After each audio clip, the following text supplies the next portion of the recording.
ketika sakit di fisik. Tapi kalau ibu sakit di dalam hati, bukan loro hati loh ya, maksudnya hatinya berpenyakit, maka ibu dosa kalau tidak mencari obat untuk penyakit hati. Misalkan ibu ngelihat ada orang lain yang punya ini ada orang ya, dia bilang gini, uangku hilang 100.000 loh, tapi aku lihat tetanggaku itu baru beli mobil Pajero, aku jadi suudon, jangan-jangan uangku yang hilang 100.000 buat dia beli mobil Pajero, gitu ya. Padahal kan jadi yo 100.000 dapat apanya gitu ya, bannya aja nggak bisa gitu. Nah artinya kadang ada orang yang tersakiti hatinya ketika melihat orang lain punya sesuatu yang lebih baik dari dia, atau punya suatu nikmat yang Allah kasih ke dia dan tidak Allah kasih ke kita. Akhirnya orang yang punya penyakit hati, yang punya rasa iri hati gitu ya, ketika melihat itu bukan cuma sekedar iri, bahkan ada orang yang sampai menginginkan kenikmatan yang ada pada dia itu hilang dan pindah kepada dirinya. Loh, itu bahayanya penyakit hati loh Bu. Jadi orang tuh kalau sudah punya penyakit hati itu bisa dibilang segala hal bisa dilakukan. Saya tuh jadi ingat ya, beberapa tahun yang lalu waktu bapak saya Allah yarham Ustaz Wahyudin masih hidup, waktu itu ada seorang wanita yang berasal dari Sulawesi yang berobat ke Solo ke rumah sakit ortopedi karena tiba-tiba lumpuh. Jadi diobati di sana tuh nggak bisa sembuh gitu. Akhirnya udah dirujuk di rumah sakit tulang Indonesia, yang maksudnya rujukannya di ortopedi, dibawa ke ortopedi. Di rongsen tuh nggak ada apa-apa, cuman memang dia lumpuh. Sampai akhirnya sama dokter itu udah dioperasi, diambil dari bagian tulang belakang, terus disambung ke lututnya. Tapi tetap nggak bisa sembuh, nggak bisa jalan. Akhirnya pada saat di rumah sakit itu ngobrol-ngobrol gitu sama orang, terus orangnya bilang gini, loh kenapa nggak coba rukyah aja gitu? Siapa tahu memang ini bukan penyakit medis gitu, karena di medis tuh nggak ada. Di mana ya di sini yang bisa rukyah? Coba ke Pondok Iskarima. Akhirnya dibawalah ke Iskarima si perempuan ini. Ternyata setelah dirukyah bener ada 1.000 jin yang ada di dalam badannya. Jadi pada saat rukyah itu bereaksi jinnya. Dia bilang, aku bawa 1.000 teman-temanku di sini, kata dia gitu. Nah, si ustadz yang rukyah itu dari ba'da subuh sampai duhur itu cuma keluar 1 jinnya, padahal ada 1.000. Ya ini ngetoknya 1.000 gitu, berapa lama gitu ya. Akhirnya ustadznya bilang, coba dibawa ke Ngeruki aja. Ada Ustadz Wahyudin di sana, siapa tahu sama beliau bisa keluar lebih banyak. Akhirnya diarahkanlah ke rumah saya. Dibawalah, saya ingat betul saat itu dibawa dalam kondisi digotong, karena memang benar-benar nggak bisa jalan. Saya dampingi bapak saat itu melihat proses rukyah dari habis duhur sampai asar, itu alhamdulillah keluar 300. Dan ketika di rukyah itu saya dampingi bapak dan ditanya sama bapak, ini kenapa? Kok dia nggak bisa jalan? Jinnya tuh bereaksi, ngomong pakai perantara si tubuh orang ini. Memang saya yang halangi tempurung kakinya biar dia nggak bisa jalan. Terus kenapa ini sudah bertahun-tahun nikah tapi nggak bisa punya anak? Memang kami juga yang halangi rahimnya supaya dia tidak punya keturunan. Nah jadi ulah jin tuh, semua yang ada dalam tubuhnya. Ditanya, ini siapa yang ngirim? Si jinnya cerita, kalau ternyata ada perempuan yang naksir sama suaminya. Tapi suaminya ini justru malah milih si perempuan ini daripada cewek itu. Akhirnya si perempuan itu sakit hati, ngirimlah dukun yang paling sakti di sana untuk merusak tubuh si perempuan ini. Ya lumpuh, nggak bisa punya anak, ya sakit, bla bla bla gitu. Nah ini contoh saja Bu, bagaimana orang itu kalau sudah di dalam hatinya ada iri, hati, dengki, wah itu bahaya. Makanya kalau sudah punya penyakit di dalam hati, nggak boleh dibiarkan. Harus dia cari obat untuk menyembuhkan penyakit itu. Makanya di Tazkiyatun Nafas kita belajar mendeteksi. Kira-kira hatiku ini ada penyakitnya apa enggak ya? Terus kira-kira yang memicu hatiku jadi kena penyakit itu apa aja? Terus solusinya gimana? Cara pengobatannya seperti apa? Gitu ya. Nah, jadi kalau singkat cerita, si perempuan ini karena memang ada 1.000 jin, kemudian sama bapak udah ngontrak rumah di dekat sini aja supaya bisa rukyahnya secara rutin. Akhirnya ngontrak rumah dekat rumah saya, kontrol rutin, rukyah rutin. Dari yang digotong sampai akhirnya bisa jalan pakai krek, sampai akhirnya bisa dengklang, sampai akhirnya bisa jalan, alhamdulillah. Cuman bapak saya waktu itu bilang, ini karena sudah terbuka pintu untuk jin itu masuk ke dalam tubuh, sehingga nanti dia kemasukan lagi itu akan lebih gampang daripada orang yang memang belum kemasukan. Jadi nggak boleh dalam keadaan sedih berlebihan gitu ya, senang berlebihan, nanti ketawa, ngakak, wah, itu memicu hatinya mati, juga setan atau jin itu bisa masuk ke dalam tubuhnya. Akhirnya dia pulang. Ternyata baru berapa bulan ya di rumah, dia datang lagi dalam keadaan yang sudah lebih parah dari yang pertama. Karena si perempuan itu nggak terima setelah rukyah si wajah perempuan sama si dukun itu ketika kita rukyah lagi ya. Jadi udah bopeng-bopeng gitu, hitam-hitam karena reaksi dari rukyah. Tapi karena dia kecewa sama dukun yang itu nggak bisa untuk bikin mati, dia pindah ke Surabaya, cari dukun yang paling sakti. Karena rukyah yang selanjutnya itu, jinnya itu ngomongnya bahasa Jawa, Bu. Padahal sebelumnya itu bahasanya Sulawesi, gitu ya. Kita tanya tuh, dia bilang bahwa dia itu jin Surabaya, katanya gitu. Nah, tapi dari yang ini memang lebih dahsyat ya dari yang pertama. Akhirnya sampai bapak saya bilang sama orang ini, coba diperiksakan ke dokter tuh sudah separah apa. Ternyata kakinya sudah membusuk dan harus diamputasi. Akhirnya bapak saya cuma bilang, ya sudah, kalau memang dari dokter seperti itu, karena kan kalau sudah busuk kita tahan-tahan ya malah akan ngeremen kemana-mana. Akhirnya benar, Bu, dibawa ke ortopedi itu diamputasi, tapi tidak lama setelah itu meninggal dunia. Nah, jadi memang orang tuh awalnya dari penyakit iri hati tadi, iri hati, dengki, nggak suka lihat orang bahagia, anyel gitu ya. Akhirnya bukan cuma dia yang punya penyakit hati, dia pengen orang lain yang dia lihat itu kenikmatannya berpindah ke dia. Nah, itu yang sudah parahnya ya. Maka kita deteksi dulu, ternyata yang bisa memicu orang jadi terkena racun hati itu sebenarnya bukan dari hal-hal yang maksiat secara besar ya. Maka bedanya kalau sakit fisik sama sakit hati, orang yang punya penyakit fisik, satu, nggak wajib berobat. Tapi orang punya penyakit hati, wajib mencari obat. Dua, orang yang sakit secara fisik itu tidak membuat dia jadi hina di mata Allah. Gak ada, Bu, orang yang ketika diuji sakit kok Allah hinakan orang ini. Kayak Nabi Ayub alaihissalam. Nabi Ayub itu kan dulu itu adalah nabi yang memang dia sukses di perdagangan gitu ya, kemudian di peternakan, anaknya banyak, anaknya tuh 14, Bu, Nabi Ayub. Sampai akhirnya beliau di umur sekitar berapa ya, 40 tahun atau sekitar 40-an tahun gitu ya, tiba-tiba Allah kasih ujian sakit. Nah, sakitnya itu sampai akhirnya sudah sekitar 18 tahun. Sabar, Bu, beliau 18 tahun sakit itu nggak pernah minta untuk sembuh. Coba, ibu lagi loro watuk seminggu wae, wes ya Allah, watuk kok ora mari-mari, wes mau beobat iki, wes iki, gitu ya. Beliau 18 tahun tuh nggak pernah minta sembuh. Sampai kata istrinya gini, wahai suamiku, engkau kan seorang nabi, engkau tinggal angkat tangan, minta sama Allah, berdoa sembuh, Allah kasih sembuh. Kok you nggak mau minta sembuh? Apa kata beliau? Aku sama Allah sudah dikasih sehat itu 40 tahun. Sedangkan dikasih sakit baru 18 tahun. Isin, kalau sakit sama sehatnya belum sebanding, kok wes njaluk mari. Nanti aja, kalau sakitku sama sehatku sudah sama waktunya, baru aku mau minta sembuh.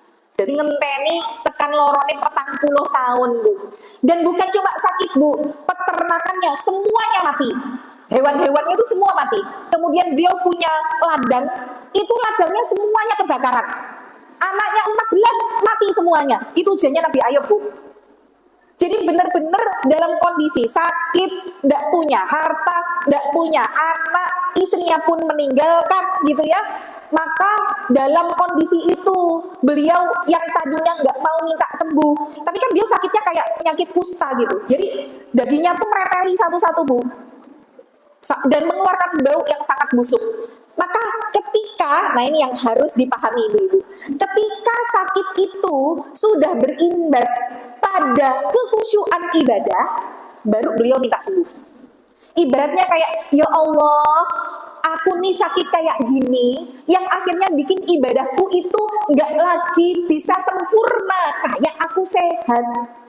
Nek aku mari ya Allah, aku bisa lebih taat, aku bisa lebih beribadah, aku bisa lebih khusyuk. Maka beliau menjadikan doanya bukan minta disembuhkan, tapi beliau ucapkan, Robbi inni masaniya dzurru wa anta arhamur rahimin. Ini doanya beliau ya.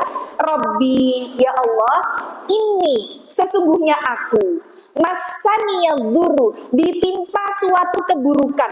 Tapi dzurun itu adalah keburukan yang mengakibatkan kurang sempurnanya kita di ibadah. Itu namanya dzurun. Karena kalau sekedar sakit namanya marodun. Maka beliau tidak mengatakan, ya Allah aku sakit, enggak.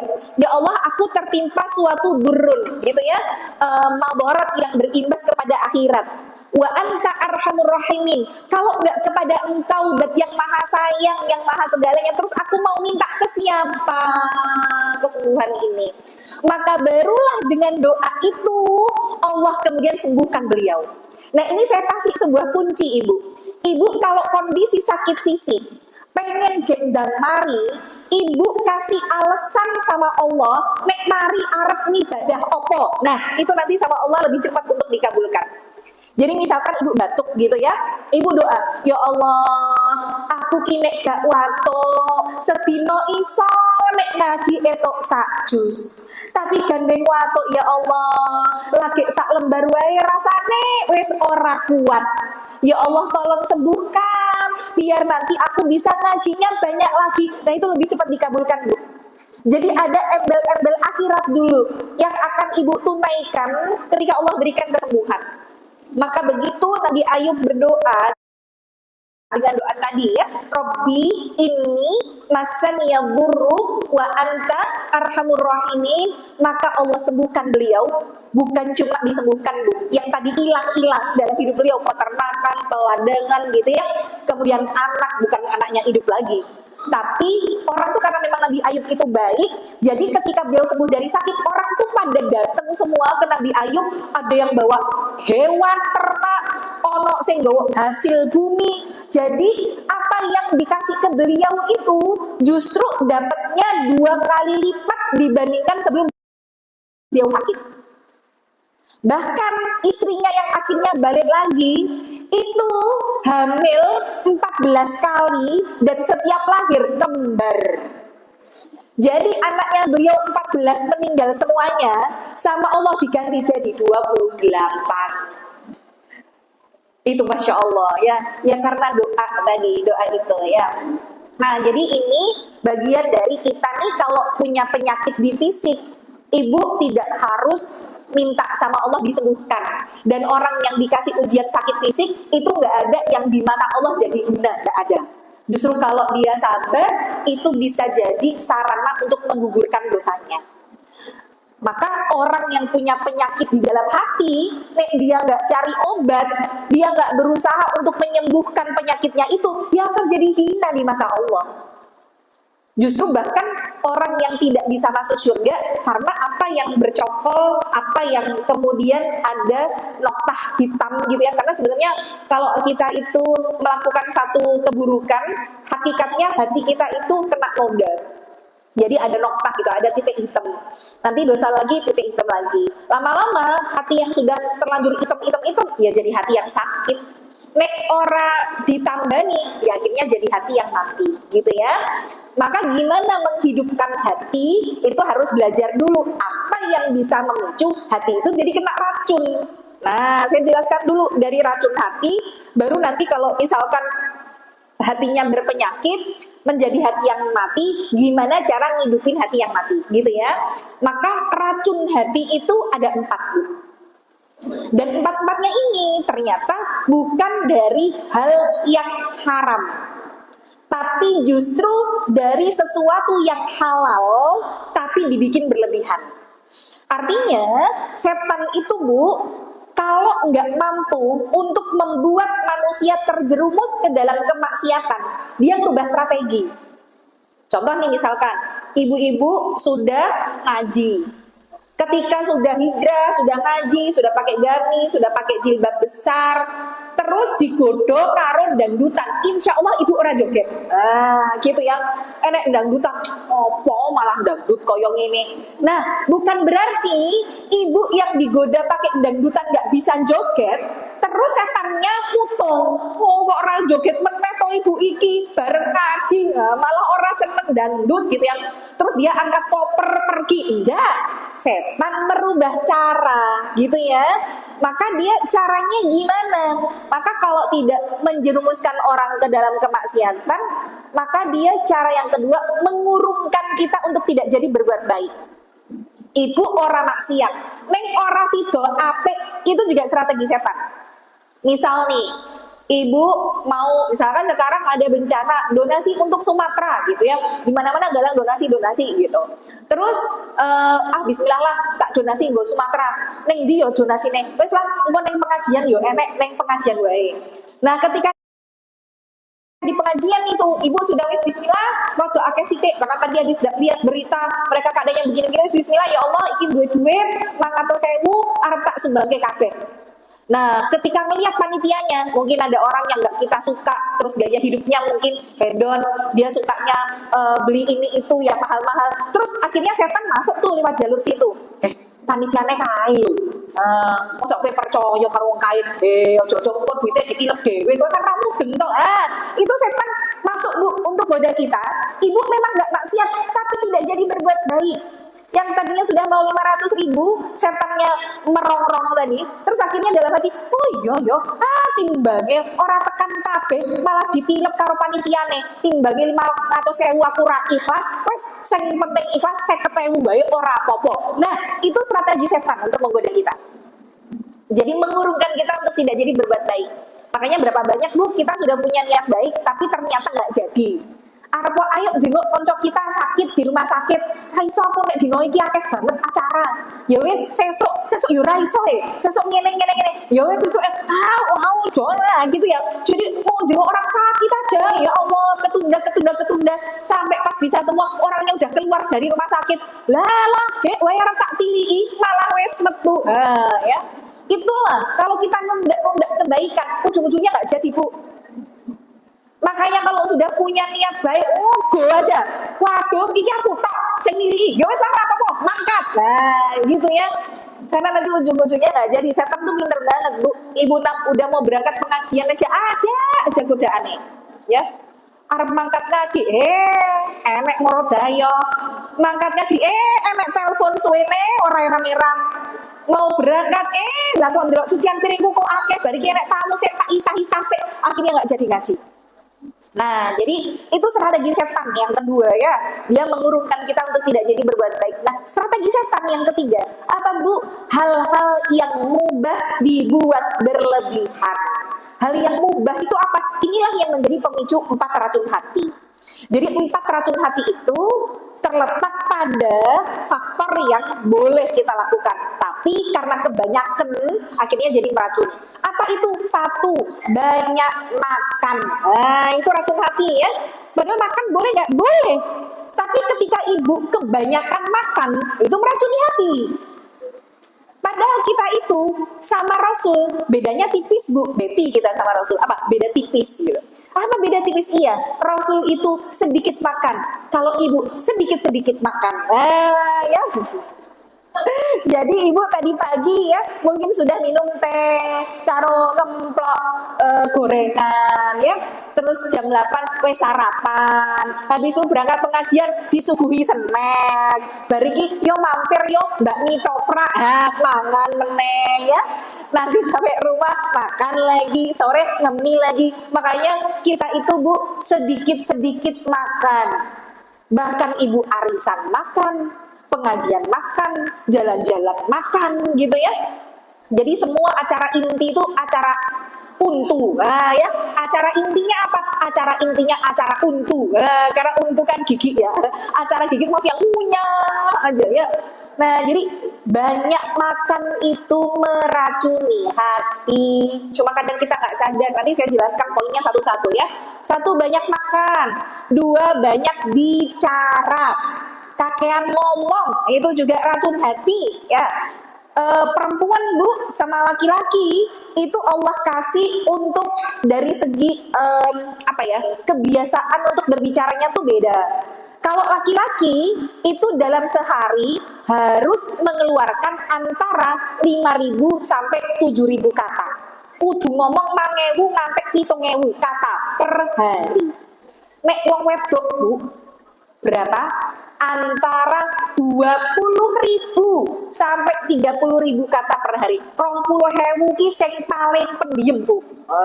Ya, sebenarnya yang paling cerewet ya.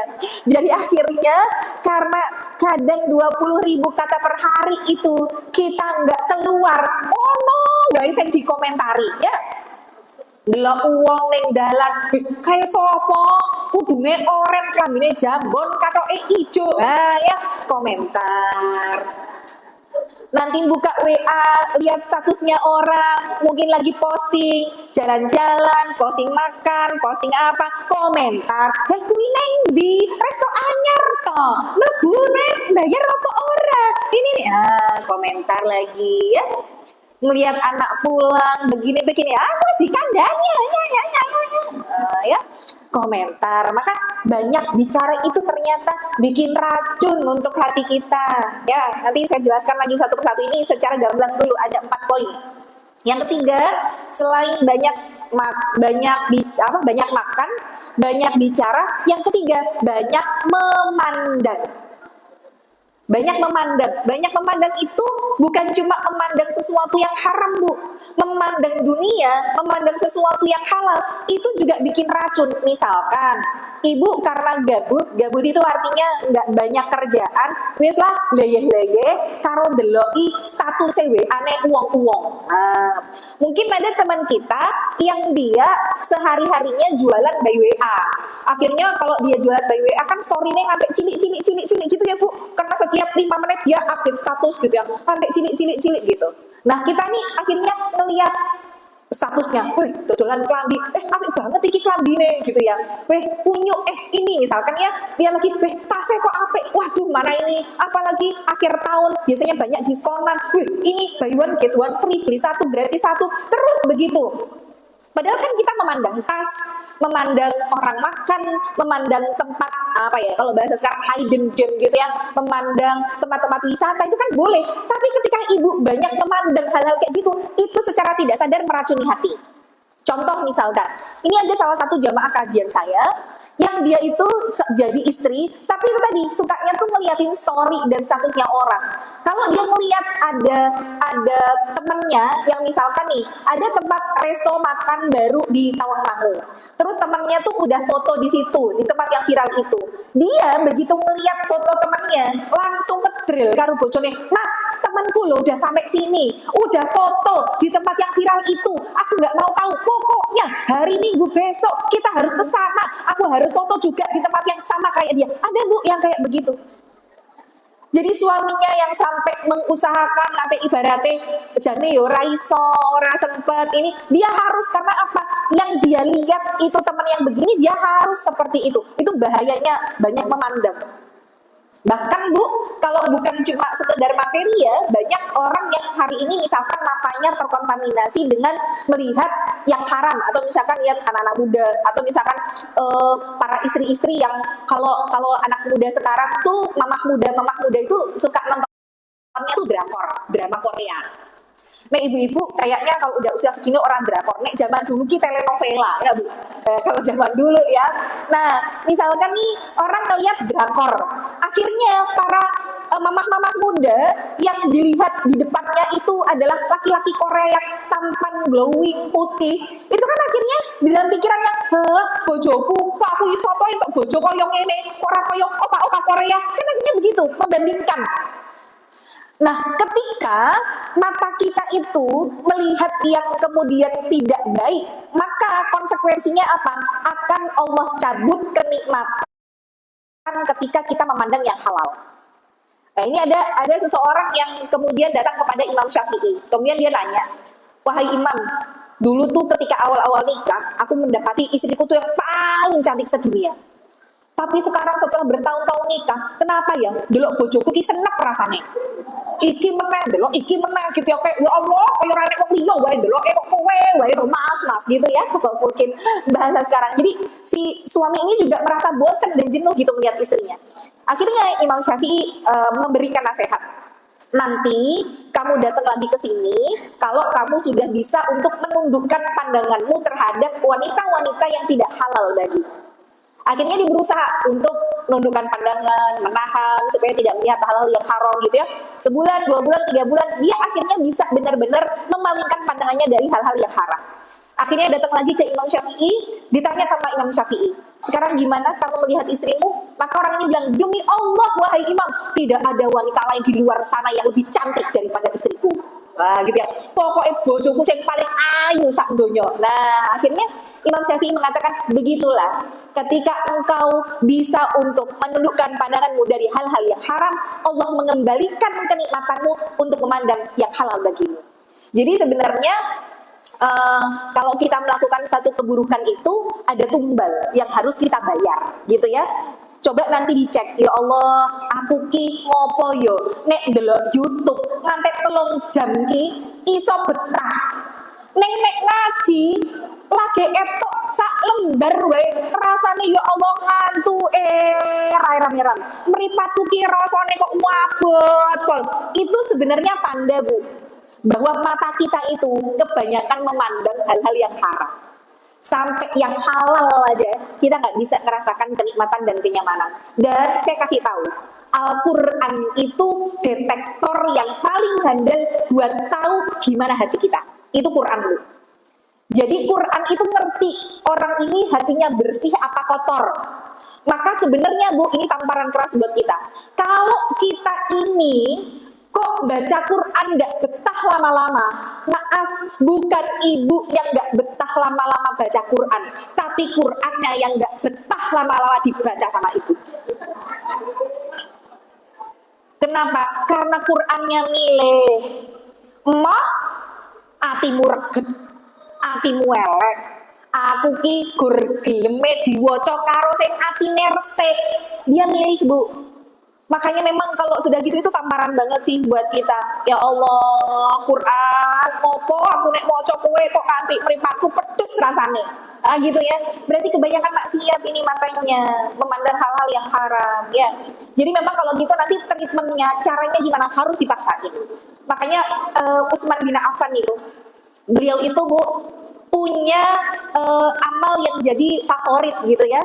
Maka apa favoritnya Utsman bin Affan? Jadi ternyata para sahabat itu punya amal favorit masing-masing. Kalau Umar bin Khattab itu senangnya sholat. Kalau Utsman bin Affan itu sukanya baca Quran sama puasa. Makanya kan orang itu akan diwafatkan sesuai dengan kebiasaannya. Umar pun diwafatkan dalam keadaan sholat, Utsman pun diwafatkan dalam keadaan baca Quran dan dalam kondisi berpuasa. Jadi Utsman bin Affan itu sampai mengeluarkan sebuah kalimat, maka qalbuka tahiran, selama hatimu itu bersih dan suci, lam yasba qalbuka min kalamir rahman, maka hatimu gak akan pernah kenyang dari membaca kalamur rahman. Dari baca Quran kamu gak akan pernah kenyang. Maka beliau itu Bu, pada saat sholat witir ya, beliau cuma mampu 1 rakaat saja setiap malam. Tapi jangan ditanya, 1 rakaat witir Utsman bin Affan menghatamkan 30 juz hafalan Al-Qur'annya. Itu Utsman. Dia tuh saking cintanya sama Al-Qur'an, setiap hari hatam Quran, bukan one day one juz, one day one Quran. Tapi kalau sudah Ramadan, beliau sehari 2 kali hatam Quran. Nah, jadi itu sebenarnya tamparan keras buat kita gitu ya. Kenapa hari ini ya Allah rasanya berat banget ngaji, kenapa kok aku sholat malam ki nggak bisa rasanya nikmat, nggak bisa nyaman gitu. Kenapa aku sedekah kita eleng-eleng terus? Berarti ada hal kemaksiatan yang akhirnya kita lakukan dan itu yang menghalangi kita bisa merasakan kenikmatan dalam ibadah kita. Nah ini yang ketiga ya, nanti banyak memandang yang nanti kita bahas. Yang keempat, banyak bergaul. Bukan berarti kita nggak boleh bergaul, tapi ibu kakean. Kebanyakan pergaulan itu meracuni hati ibu. Saya coba tanya sama ibu, yang punya WA, yang grup WA-nya cuma 1 tok keluarga sopo, ora enek. Iya kan? Minimal mungkin ibu punya grup WA ki 10 minimal. Apalagi ibu nek anaknya 5 kayak saya, wah grupnya anaknya toke piro? Grup sekolah, grup wali murid tanpa guru, grup ala. Belum lagi nanti ibu sudah selesai kuliah, grup TK, grup SD, SMP, SMA, ya kuliah. Belum lagi nanti pengajian, yo nek ibu bermelu siji pengajian nih, grup pengajian iki, pengajian kae, pengajian ini, wah ya. Belum lagi nanti RT, arisan, PKK, wah mungkin lebih dari 20 itu grup WA kita. Ternyata ketika kita banyak bergaul itu, kenapa meracuni hati? Di antaranya banyak sekali dari waktu kita yang terbuang sia-sia ya dengan pergaulan-pergaulan itu. Ibu kalau nggak nge-silent HP gitu ya, atau nggak usah nge-silent HP, ibu baca Quran pakai HP aja. Terus lagi ngaji, cening WA masuk, iki enak sing WA sik lah, tak buka sik. Mumpung wonge online tak bales kan gitu ya. Akhirnya nanti terus aja aplikasi Qurannya ditutup ganti WA-an. Nah, itu sudah bisa dibilang ujiannya kayak gitu. Makanya sebenarnya nanti di Tazkiyatun Nafas kita belajar dalam masalah bergaul itu harusnya kita bikin ada ring, ada lingkaran, ada ring pertemanan, ada ring 1, ring 2, ring 3, ring 4 gitu. Jadi supaya apa? Kita selektif nih. Jangan sampai orang-orang yang di ring sekian masuk ke dalam ring 1. Makanya dalam masalah bergaul itu nek bisa, nek udah umur segini itu tidak kebanyakan teman. Kecuali yang soleh loh ya. Karena ring pertama itu nanti dari orang-orang soleh. Maaf banget, bukannya saya mau memutus silaturahim. Tapi kalau ibu ada grup SMP yang mungkin mereka belum ngaji, mereka masih umum banget, sing diomongke gur apa lah ngebahas urusan-urusan dunia. Ayo awak dhewe jelong-jelong nek ndi, misalkan jalan-jalan kemana, beli apa, mampir rene. Maaf banget nek bisa kita filter untuk tidak. Kita harus punya punya filter, saya bilang ya, punya penyaring gitu. Nggak semua grup WA awak dhewe leboni. Wah ini kok kayaknya isinya gur ngomongin uang, ngomong ke koncone, ngomong ke gurune, ngomong ke wah siki grup tidak berfaedah. Timbangnya aku tambah dosa. Izin aja maaf ya saya keluar dari grup. Nih HP saya sudah HP tua ini lemot. Nanti kalau misalkan ada info-info penting saya dijapri aja. Bilang sama ketuanya, tolong nanti dikasih tahu kalau ada kabar apa-apa. Tapi kita tidak banyak untuk ikut dalam pertemanan tersebut yang memang mereka bukan orang-orang solih, gitu ya. Jadi kalau nanti di masalah banyak bergaul, kita bikin ring dulu, Bu. Ring pertama ini yang kita boleh bergaul sama mereka, yang kita bergaul sama mereka tuh ibaratnya kayak kita makan makanan bergizi, itu siapa? Ini dari orang-orang solih. Karena orang solih itu bukan cuma yang bisa bermanfaat untuk dunia kita, sampai dengan akhirat, mereka masih tetap nyari kita, Bu. Karena nanti ibu punya teman solihah, minimal 40 sampai 100 itu yang iman mereka tidak tercampur dengan kesyirikan, maka mereka bisa jadi syafaat buat ibu masuk surga. Konco itu, Bu. Tapi maaf ya, nek gur konco senam, sing joget kono, joget kene, gitu ya, konco arisan, kalau nggak soleh, maaf ya, itu nggak akan bisa bermanfaat untuk ibu. Tapi justru kayak teman-teman ngaji kayak gini ya, saat kadang kita di pengajian itu kalau inget teman-temannya siapa, nek nggak ketok ya awak dhewe goleki kok. Dia ibu iki kok ra ketok ngaji. Kadang kita japri, Bu kok ndak ngaji, sehat toh? Apa kenapa? Nah, kalau di dunia saja, Bu, orang soleh itu cari kita sampai surga, ibu bakalan dicari. Tapi teman ibu senang, orang boleh ibu, nek ibu gak enak. Ya, maka ketika nanti ibu tidak didapati di surganya Allah, ibu punya 40 sampai 100 teman-teman solihah ini, mereka akan nanya sama Allah, ya Allah, teman kita yang biasa suka ngaji bareng kita tuh mana? Kok ndak ketok ini di surga? Yang dulu kalau pengajian itu yang rajin datang, walaupun pulangnya juga duluan. Yang kalau duduk itu boleh senden, nek wis teklak teklu, misalkan ya. Itu mana ya Allah? Kok tidak aku dapati dia di surga? Maka Allah bilang nih sama kita, oh kowe golek kancamu, kae kancamu jek nyemplung kae nek neraka gitu ya. temanmu tuh masih menjalani proses hisab yang luar biasa dahsyat. Maka teman-teman yang solihah ini semua akhirnya nego sama Allah, ya Allah, dengan kesolihahan kami ya Allah, mohon izinkan untuk teman kami yang itu, karena dia sholat bareng kami, ngaji bareng kami, puasa bareng kami, tolong masukkan dia ke surgamu, keluarkan dia dari neraka. Maka akhirnya Allah perintahkan malaikat untuk mencari teman yang punya teman-teman solihah ini. Digoleki ibu. Nah, nanti sama malaikat dicari. Ada yang api neraka itu sudah sampai setinggi betisnya, ada yang sudah sampai seperutnya, bahkan ada orang yang di neraka itu sampai seluruh tubuhnya itu udah kebakar neraka. Tapi dikeluarkan karena punya teman-teman solihah, sampai akhirnya di depan pintu surga Allah katakan kepada teman-teman ini, nih teman kalian sudah dikeluarkan dari neraka, gandeng teman kalian masuk surga bareng-bareng. Wah, akhirnya digandeng. Koncone, kowe iki piye to yo? Awak dhewe mlebu surga kabeh, kowe kok iso nyemplung dhewe ning neraka gitu ya. Mungkin kalau boleh diibaratkan gitu ya, udur-uduran gitu ya. Ayo wis aja nyemplung meneh ning neraka. Ayo ning surga wae. Jadi kalau boleh sekarang saya bilang Ibu, lebih baik Ibu dipaksa ning mlebu surga timbange Ibu ning neraka tapi dengan keadaan rela hati ya.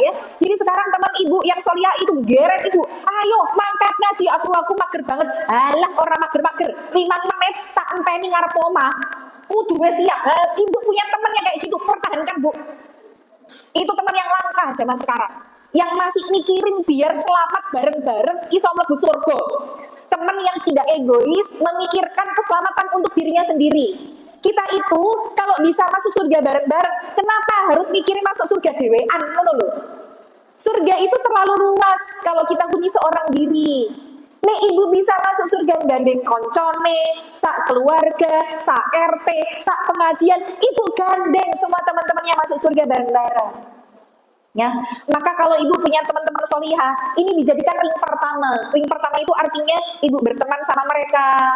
Kalau ada masalah apapun curhatnya sama mereka. Karena orang solih itu Bu, ketika melihat ada saudaranya yang mungkin dia ada kesulitan atau bahkan mungkin melakukan kesalahan, tidak dijadikan kesalahan kita sebagai alat untuk menghakimi atau bahkan menjadikan kesalahan kita itu jadi diumbar-umbar kemana-mana. Nek orang soleh nggak gitu Bu.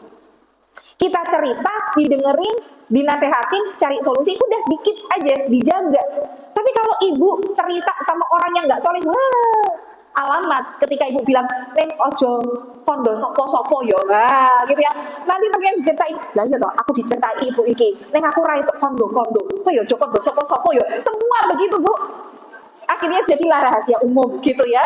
Nah, jadi kalau kita punya teman solihah, ketika ada sesuatu yang dalam diri kita itu kita punya suatu aib, suatu cacat, sama dia kita dibantu untuk bisa bangkit dari titik lemah itu. Misalkan titik lemah itu macam-macam Bu. Misal Ibu titik lemahnya simpel aja, doyan ngobrol, itu titik lemah loh Bu. Senengane ngobrol, ketemu sapa ngobrol, itu titik lemah. Tapi teman kita ngerti nih, waduh, iki nek ngaji, aku cedak karo kowe, iki ora sido ngaji, malah dadine pasar gitu ya.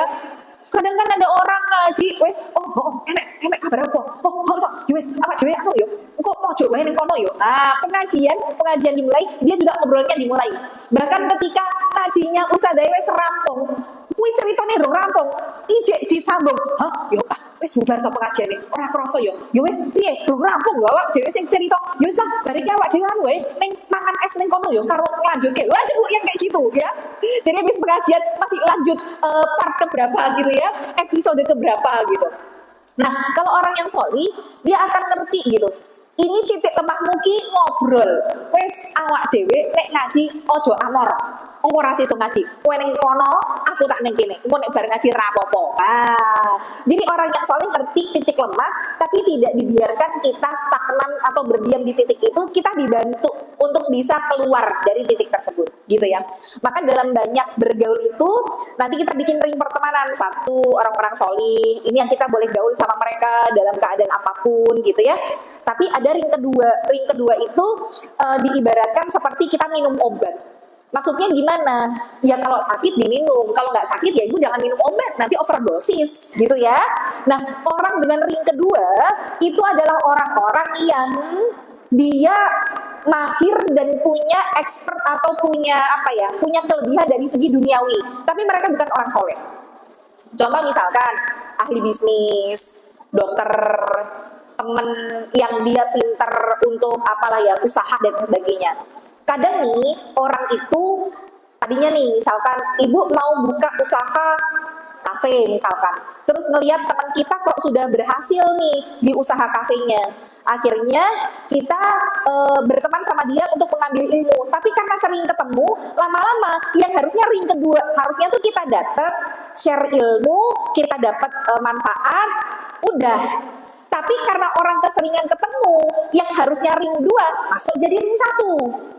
Akhirnya neng bibi karo wong iki, opo-opo neng iki gitu ya. Padahal sebenarnya dia bukan orang soleh, dia orang yang ahlinya di bidang dunia.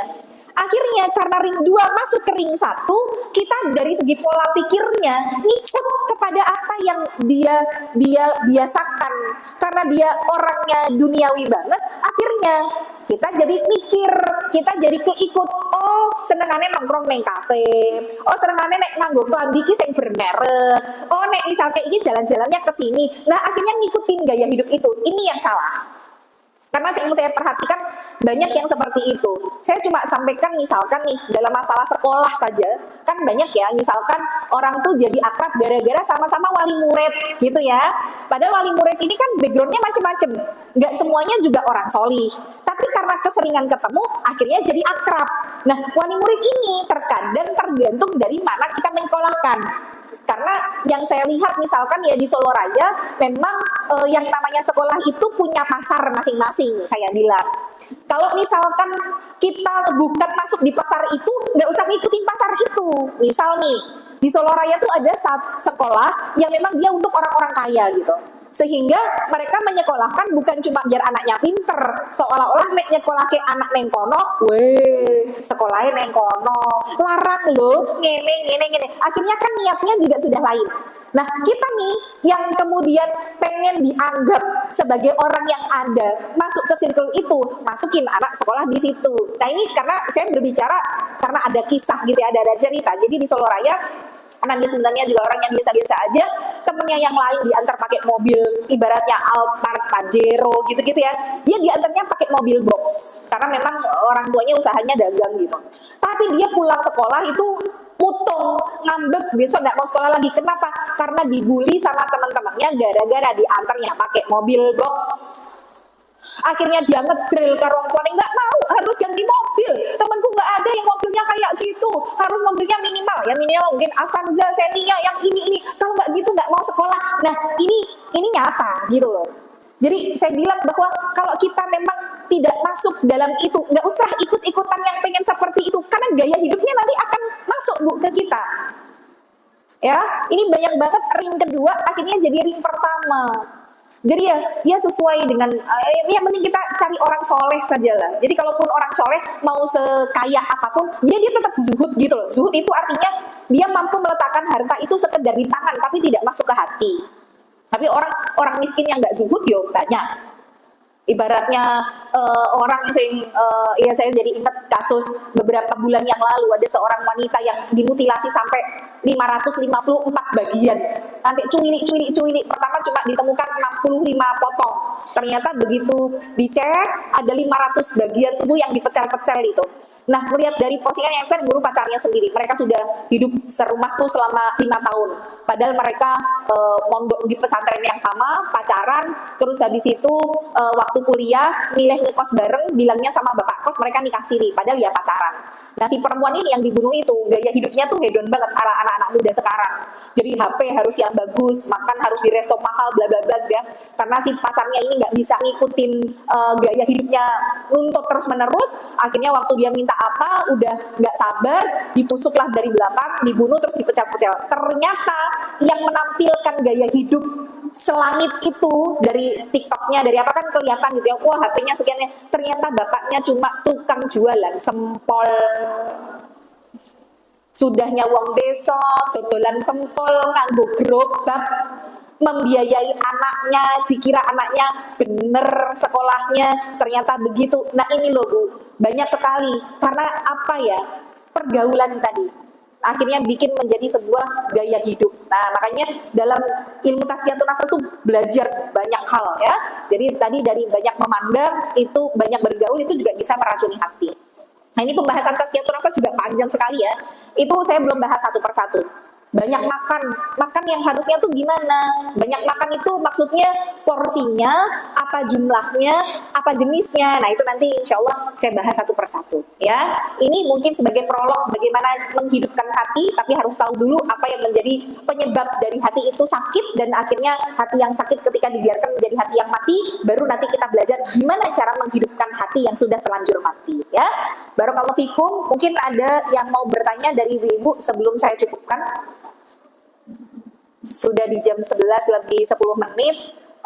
Kalau nggak ada yang bertanya, insya Allah kita lanjutkan di pertemuan yang akan datang ya. Barakallahu fikum, saling mendoakan sesama saudara kita, karena hakikatnya ketika kita mendoakan untuk orang lain, kata malaikat adalah walaki mithlan ma da'autilaha, bagimu apa yang kau doakan untuk saudaramu. Jadi doa kebaikan itu hakikatnya ya akan kembali kepada yang mendoakan ya.